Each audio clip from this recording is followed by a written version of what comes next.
The Lord has sought out a man after his own heart. This was what Samuel said to Saul, speaking of David. But what exactly does it mean that David was a man after God's own heart?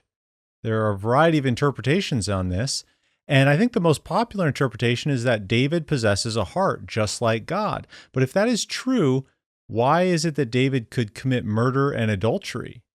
There's actually an alternative interpretation of this phrase, and I'm going to walk us through how that might just make better sense of the passage. Stay tuned. This is the Bible Sojourner, where we discuss issues related to the Bible, theology, and culture. I'm your host, Peter Gaiman, professor of Old Testament and Biblical Languages at Shepherd's Theological Seminary. Shalom and welcome. Thanks for joining. Welcome back to another episode on the Bible Sojourner. Before we jump into today's episode, I just want to say I enjoyed meeting many of you at G3. In fact, I think it was surprising to me how many people stopped me in the halls and said, "Hey, I just wanted to let you know I listened to the podcast and I really appreciate what you're doing." So I'm just thrilled and very thankful for each of you who took time to say hello. That's encouraging to me. It encourages me that the Lord's using this to help people learn more about the Bible. Actually, the most unique and helpful comment I heard was somebody said, "It's good. We need a podcast that talks about weird stuff." And I wasn't sure exactly how to take that. It was obviously a compliment in some way or another, but, weird stuff. I feel like we talk about normal stuff too, but weird stuff it is. Actually, that kind of brings us to today's episode because I actually haven't heard a lot of people talk about what it actually means that David was a man after God's own heart. And I actually wrote a blog article a while back. We're going to go into a lot more detail on this podcast episode, but I wrote a blog post a couple of years ago, and right away it became one of the highest ranking articles on Google just because people were searching for this phrase, a man after God's own heart. What does that mean? And a lot of people were coming to the blog because they were trying to discern that. And then they spent a lot of time on my article because I was trying to give them different evidences for why we might interpret this idea of David being a man after God's own heart in a unique way. And so when we think about this phrase, what does it mean that David is a man after God's own heart? There's really one primary way that this is interpreted. And if you just run a Google search, I just did that right before the episode here, and I found the orbcfamily.org blog, which was one of the top Google websites. So I just searched for man after God's own heart. This was the article that was brought up. And basically, it's a very short article, but this is common in the blog sphere, what's going on here. And basically, the article says what it means that David was a man after God's own heart is fourfold, essentially. One, David was faithful. David obeyed God's commandments. He trusted the Lord in every part of his life. So David was faithful. Number two, David loved the Lord. So that's another aspect of being a man after God's own heart. And you can just see that even in many of the Psalms. David was repentant. And that's an important part of this as well, because David didn't just live his life regardless of the consequences, but when he did sin, he repented. And that is obviously different from Saul's life. And then also David was honest and thankful. Even during his hardships and the trials in which he suffered, he was very thankful to the Lord. He proclaimed the Lord's goodness even in the midst of suffering. And so that's probably one of the most common ways of interpreting this idea of David being a man after God's own heart. I've heard it referenced even this year, probably half a dozen times in that way, where David is a special man, a man of special character because of his affiliation with God's heart. So in other words, God's heart and David's heart are united and linked in a special way. But there are some problems, like I said in the intro to this episode, because, and I remember the first time I came across this, I was in a Bible study and someone said, "Well, listen, how is it that David could be a man after God's own heart? I mean, didn't he commit adultery and murder somebody? How could that be the case?" And then so many pastors just take that and say, well, maybe that's a good example of how even the most godly of us are tempted to sin and can sin. And so a lot of people take that and run with it. But it is a potential problem to be faced with that scenario. And I think we ought to spend time thinking about this. Maybe we're misunderstanding exactly what that phrase means. But to get around that potential problem, people say, well, David did struggle with sin, just like all of us do. But the one thing he didn't struggle with, biblically speaking, is he never engaged in direct idolatry. So you have a lot of the heroes of the faith kind of flirting with idolatry and regarding idols as being prominent in their lives. But David is an exception to that because he never engages in idolatry. His heart is completely devoted to Yahweh in a special worship sense. Sure, he sins, but he's never detracted from Yahweh through idolatry. Well, that may be true, but there does seem to be a relationship between later kings and a soul devotion to Yahweh as well, when you talk about the putting away of high places and destroying of the idolatrous cultic structure for Israel. Kings like Hezekiah or Josiah come to mind. They are devoted to Yahweh and they destroy the high places and they reform worship practices so that Yahweh is the only one who's worshiped. And yet they're not said to be men after God's own heart. And so this is a unique phrase that's given to David, and I don't think it has to do with idolatry. There's nothing in the text that would indicate that idolatry is the main focus, or the lack of idolatry is the main focus of this. But then even on a moral side of things, you have other Old Testament characters and New Testament, but Old Testament just for the sake of analogous individuals who seem to have a better moral character than David. I mean, you think of Daniel. I mean, Daniel has quite the lot given to him. He is brought into exile. He's given temptations and opportunities to sin, which, are very prominent. And yet he is completely devoted to the Lord, so much so that he ends up giving up his life, or it seems like he's giving up his life by being thrown into the lion's den, right? But he's not called a man after God's own heart. You also have Elijah and Elisha. You go down the list, and there are probably others who, at least it seems, they have more of a moral character or a moral quality to them than David does. Remember, we're given a lot more information on David, but we are given some of his significant sins. And Daniel, Elijah, Elisha, it doesn't seem like we're given any of their moral failures. Yet they're never called a man after God's own heart. And so it does give us pause, or at least it should, I think. Maybe there's something to this phrase that we aren't quite seeing. And so I just want to bring this up as an exercise in exegesis, really, in working through a passage and how we might also consult other ancient Near Eastern sources. I think there are some parallels that would be helpful for us. And so I'll give the two possible interpretations for this text. And of course, we're dealing with 1 Samuel 13:14. That's the text in front of us. And the text says, the Lord has sought a man after his own heart. Now, the context here is Saul has failed to wait for Samuel to offer the sacrifices at Gilgal. And so Samuel comes and says, you've been disobedient. The Lord would have established your kingdom. But instead, now what we're dealing with is that the Lord is going to depose your household, your kingdom, your dynasty, and now he's going to choose a man after his own heart. And so that's the context of that statement. And so grammatically, and I'm just going to get nerdy for just a second here, but it's actually important, is you have two options. That phrase, after his own heart, could be understood to be either adjectival or adverbial. You might say, oh, please, no, turn it off. No, it's important because adjectives modify nouns and adverbs modify verbs. And so that's a prepositional phrase, and the prepositional phrase will either function to modify the noun or it'll function to modify the verb. So if it modifies the noun, that's how most people take it. It would be the idea that the Lord has sought out a man who is according to God's heart. So the man himself is the one after God's own heart. In fact, the Holman Christian Bible, the original Holman Christian Standard, and then the Net Bible, New English translation, they actually just totally take the interpretive guesswork out of it. And they say the Lord has sought for himself a man who is loyal to him. So in other words, the man is what's being described as according to God's heart. So this man is one who is known as a God's heart kind of man.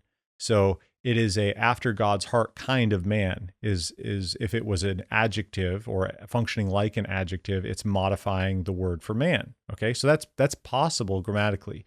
And the second possibility would be that it's functioning adverbially. So then it would be modifying the verb in that case. So instead of saying this is a God's heart kind of man, it would be modifying the verb seeking, or the Lord sought or has searched out for himself. So the Lord has sought according to his own heart a man.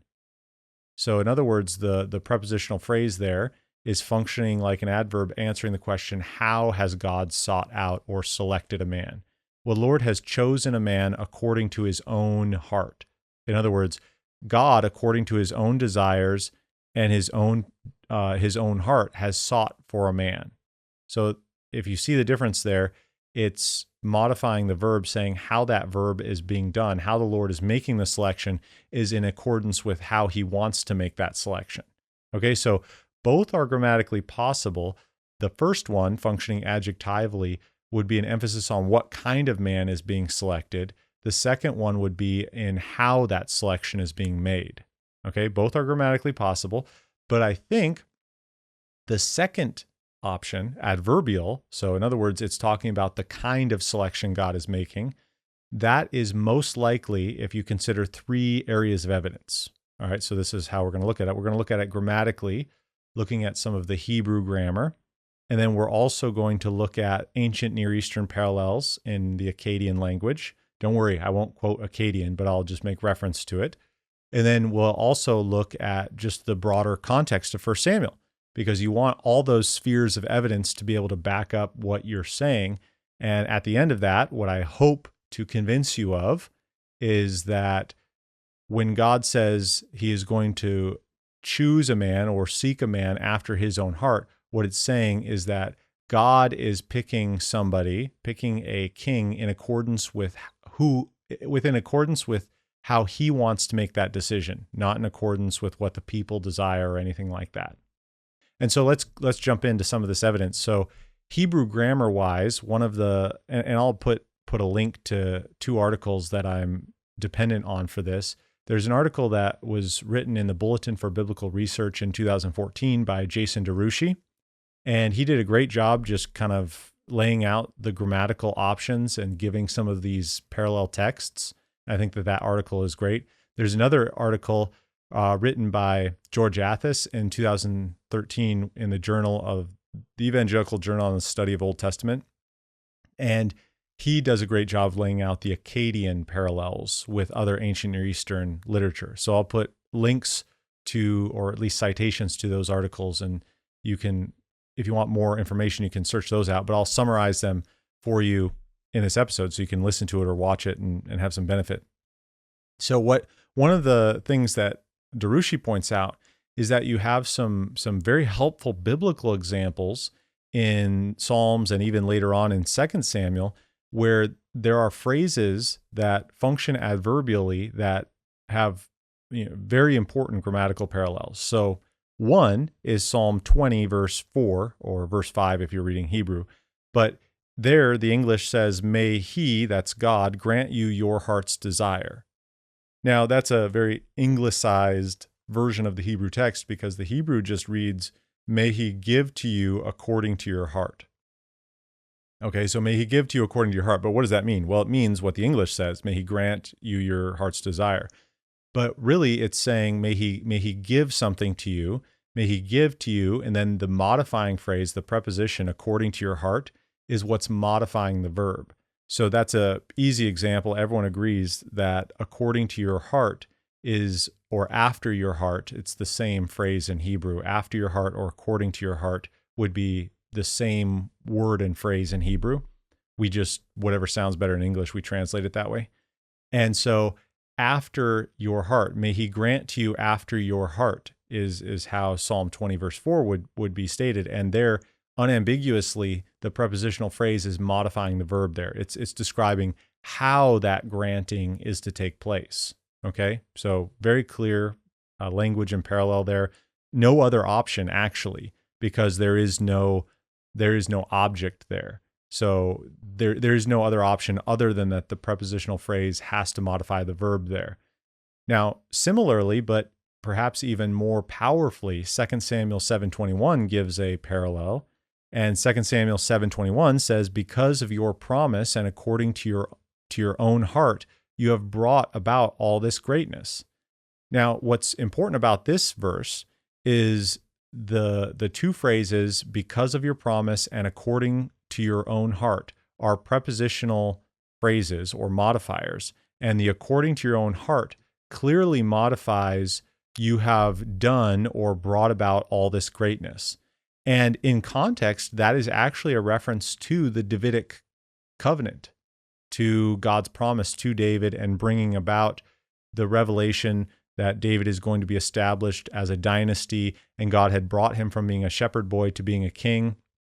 And so David is actually using this phrase, saying, "You have done according to your heart." Just like Samuel had said in 1 Samuel 13, he said, God is going to seek or to choose someone according to his heart. And so now David says, "You have done according to your heart." Okay, so there is a possible strong parallel here between Samuel's prophecy and what God is doing, and then David recognizes in his prayer subsequent to the Davidic covenant that God has been doing that. So a couple things. Obviously, it's a adverbial prepositional phrase here. It's saying what kind of action has been done. Well, it's the action that's been done according to or after your heart. And the your heart there is obviously God. So God's heart is being referenced, and it's an action that's being taken place. Okay, so these two passages seem to give strong examples for understanding these kinds of phrases adverbially, right? Talking about how or what kind of action is being taken place. Now you might say, well, what about the alternative? Are there other examples of when these kinds of phrases would modify nouns? And there are, and DeRouchie gives those, and I think that those are helpful. 2 Samuel 17:10 is an example of that. So this is his translation, DeRouchie's. "And he, even a valiant one, whose heart is like the heart of a lion." Now, I know not everyone reads Hebrew, but the phrase in which this takes place is actually a relative pronoun. The one whose heart is like the heart of a lion. So the whose heart idea, that in Hebrew is asher, and that's called a relative pronoun. So oftentimes Hebrew will create a statement like this, a comparison statement, one whose heart is like the heart of a lion, or one whose heart is like the heart of God, as we'll see in Ezekiel. In some cases, this uses a relative pronoun for constructing that, but that's not the case in in 1 Samuel 13:14, when it says Yahweh will choose a man according to his heart. Well, there's no relative phrase there. But in 2 Samuel 17:10, that is when you have the heart of a valiant man and the heart of a lion being compared. That is what takes place. Well, similarly, in Ezekiel 28, you have two references to this cherub or this individual. In Ezekiel 28, it could be Satan, or it could be someone else, Prince of Tyre. The one that is being identified here has set your heart like the heart of God. And what you see there in the phrase is the double repetition of heart. So you set your heart like the heart of God. And that phrase, or something like it, is found in verse 2 as well as verse 6 of Ezekiel 28. So very similar constructs there in Ezekiel 28. But the repetition of heart and the direct object is clearly identified and made that way. And so, again, not exact parallels, but very, very close and instructive, I think, when you think about how does this typically work? How would the Bible or characters in the Bible typically make a comparison between one heart and another heart? And again, it's worth noting that the heart isn't, your seat of emotion as much as it is how you think, what you do in life. And so the bold man isn't, just feeling courageous. He makes bold decisions, and he acts like a lion. It's not just he just feels that way, but he actually takes action like a lion. And so when we look at these phrases, both the grammatical parallels and the alternative of how nouns are often modified, or how we see the phrases of two hearts being compared, etc., there are significant differences between 1 Samuel 13, 14, and the rest of these examples of the noun being modified. So grammatically, I would say just from the outset, it seems that the grammatical arguments would be inclined towards seeing a man after God's own heart as modifying the kind of choice God is making. Okay, so it's putting the emphasis of God's choice. It's the one after God's heart. He's choosing somebody after his heart, or according to what he wants, is a way to think about it. Well, let's see if there's some benefit in studying some of the ancient Near Eastern parallels. So again, this comes from George Athas, who wrote in the Journal of the Evangelical Study of the Old Testament, and he goes through a list of Akkadian parallels. Now, the thing with Akkadian is similar to Hebrew. They're sister languages, or we call them a part of the same Semitic tree. So Semitic is a language branch on the linguistic tree. And Semitic languages would include things like Hebrew, Aramaic, Arabic, Akkadian, Ugaritic, although Ugaritic is a little bit older. But all of these languages have a parallel nature because they're all traced back to the same Semitic root. And so a lot of times, if you don't know what a word means in Hebrew, you can find that word in another cognate language, meaning Akkadian or Ugaritic or whatever. And you can say, oh, well, it's used that way in this language, so it might be used that way in Hebrew. And that's very, very helpful. Well, similarly, you can see how in some of the Akkadian literature, these phrases actually show up, making decisions according to or after a heart. Okay? So the first example that Athas gives is called the Wiedner Chronicle, and it's dated to the 19th century BC. And it's basically about the king of Isin, who's writing to Apel-Sin, who's the king of Babylon at that time. So this is very, very ancient, in the 19th century. And he's recounting the fate of previous kings and how they have a devotion to Marduk, who is the great god of the Babylonians. And so in the 20th line, there's a statement here where the king depicts Marduk approaching his father and saying the following. Okay, so this is the quote that Athas gives us in the statement here. Let Babylon, the city selected in the steadfastness of my heart, be exalted in all lands. Okay, now notice the phrase there. This is the God speaking. So Marduk is saying, let Babylon, the city selected in the steadfastness of my heart. So heart being associated with the selection made by the God there, okay? So that's one example.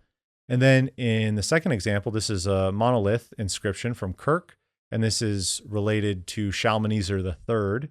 And Shalmaneser III says, when Asher the great Lord designated me in the steadfastness of his heart with his holy eyes, and then it goes on.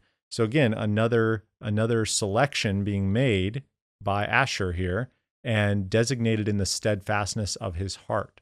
So again, the heart being associated with making a decision, and yeah, very, very similar parallels there.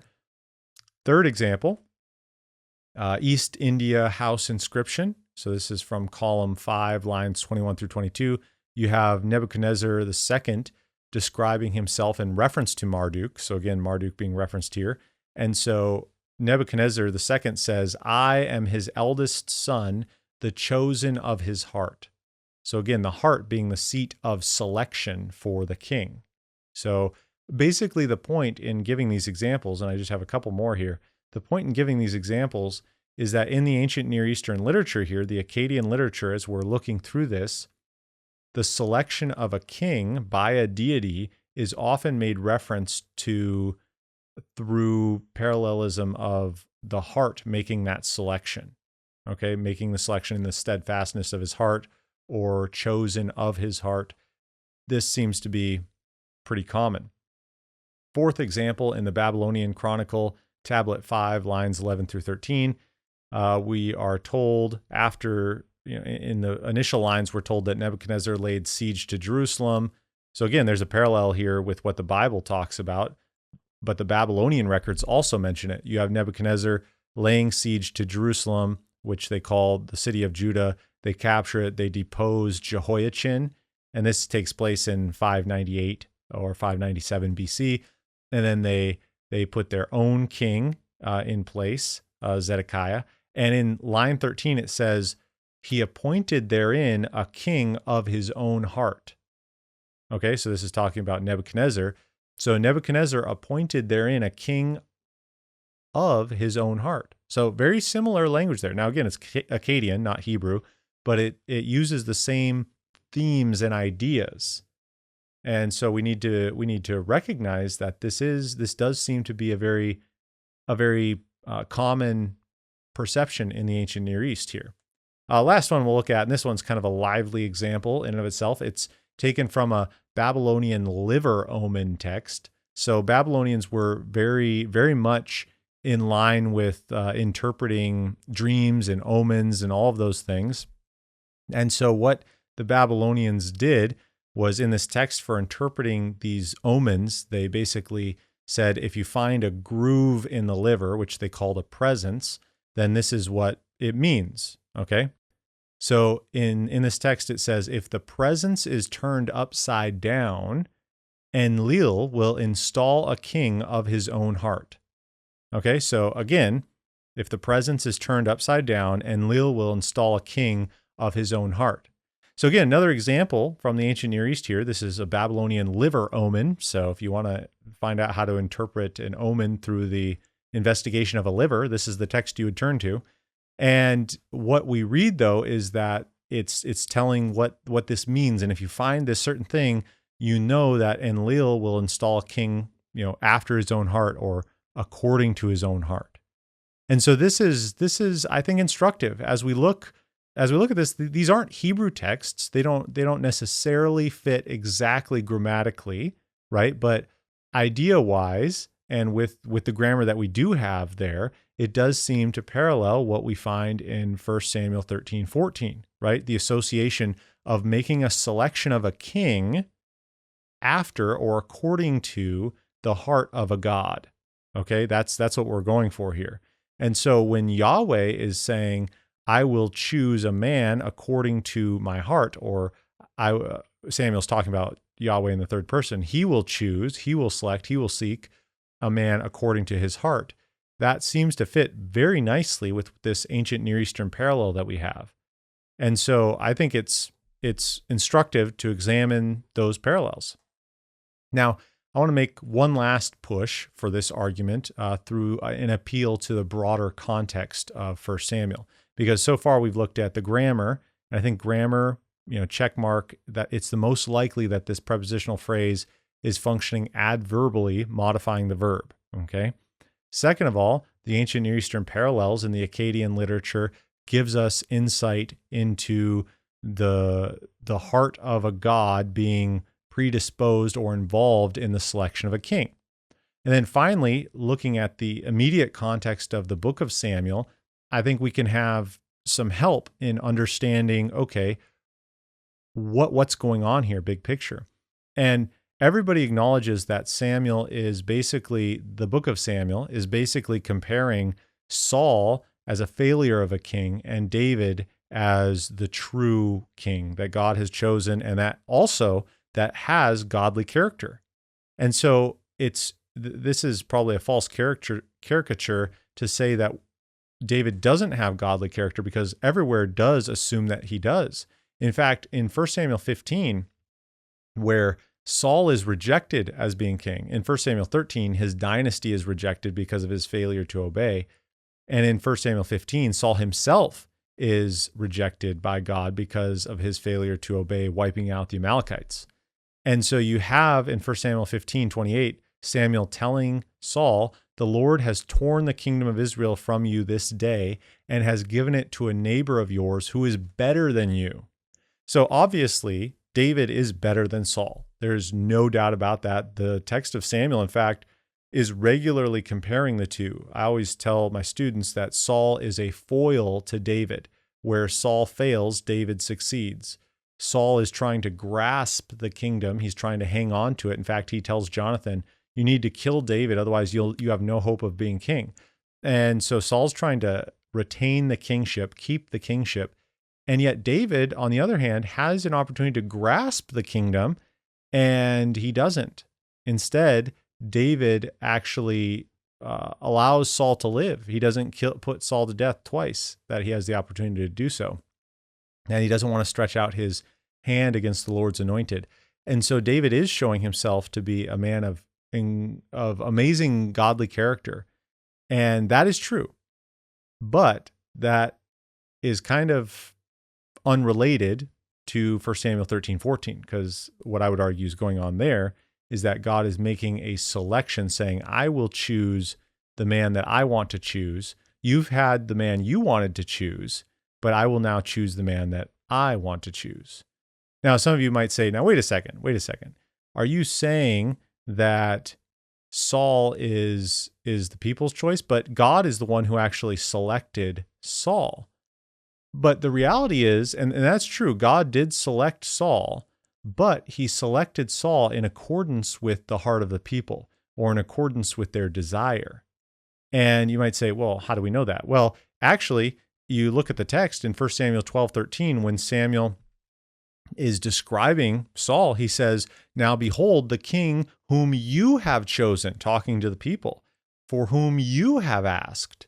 Behold, the Lord has set a king over you. So obviously the Lord was involved in selecting Saul, but the Lord chose a king in accordance with the desire or in accordance with the heart of the people. And then after that was an epic failure, now the Lord chose a man in accordance with his desire. And this is an important principle to understand because the Lord was not against a king for Israel. In fact, you can trace the need for a king all throughout the Old Testament. Even early on in Genesis 17 talks about how kings are promised to Abraham. You have the prophecies of a king in Numbers 24. You also have the prophecy of a king in Genesis 49, saying that the scepter shall not depart from Judah. All of these give us an indication that we should expect a king to come. And then Deuteronomy 17, verses 14 through 20, flat out give us the law of the king, where the king, God says, when you get into the land of Israel, you select a king over yourself. And this is he's going to do. So it's not as if having a king was wrong or having a king was inferior in any way. Having a desire for a king wasn't wrong, but it was in 1 Samuel, the thing that was wrong for the people was they desired a king like all the other nations. And that prepositional phrase modifying their desire there was what was wrong. They wanted a king to be like the other nations, to protect them, to help them, to give them success. And so God told Samuel, they have not rejected you, they've rejected me in desiring that. But that doesn't mean having a king was wrong. It was always God's plan to have a king. In fact, even Judges makes a point, I would say, where it says there was, everyone did what was right in their own eyes because there was no king. Well, that seems to be a prelude up to the fact that there needs to be a king. A king is what we're needing. And so I don't think it's wrong that they wanted a king per se. It's how they wanted it. And the choice that they wanted for a king did not accord with God's heart. It accorded with their own heart. So I would say in 1 Samuel 12:13, we're told that Saul was the king after Israel's heart. And then in 1 Samuel 13:14, we're told that God is going to choose a king after his heart. And so I just want to offer one last point of clarification here. And that clarification is that David was a righteous king. And the narrative of Samuel as well as Kings makes it clear that his character was very righteous, that he followed the Lord, that this was something that he was known for. And even the fact that he repents from his sin when he's confronted over that indicates that there's a specialness to his character that is worthy of note. Okay, it is remarkable in every sense of the word. But is he, or should we say that David had a heart just like God's heart? I don't think so. I don't think that's what the Bible says. I think when that phrase is being used, a man after God's own heart, a man after God's heart, it's talking about the selection. And of course, that selection is made in part because of David's character. So that doesn't diminish David's character per se, but I think we just need to be a little more specific and say that the selection is being emphasized in 1 Samuel 13, that David is God's choice and Saul was Israel's choice. So I think that's how we ought to think about that. So I'll post the links to these articles in the description below. Hope this has been helpful for you. I always enjoy talking about these things, and the more controversial, the better, I suppose. But if you have any questions or comments, feel free to reach out to me. You can contact me through the contact form on my website. If you have any other questions or comments, love to hear from you. You can always check out more about me at my website, petergaming.com. You can find articles I've written there. You can also find out more about the seminary at shepherds.edu. Until next time, may the Lord bless you and keep you, and make his face shine upon you.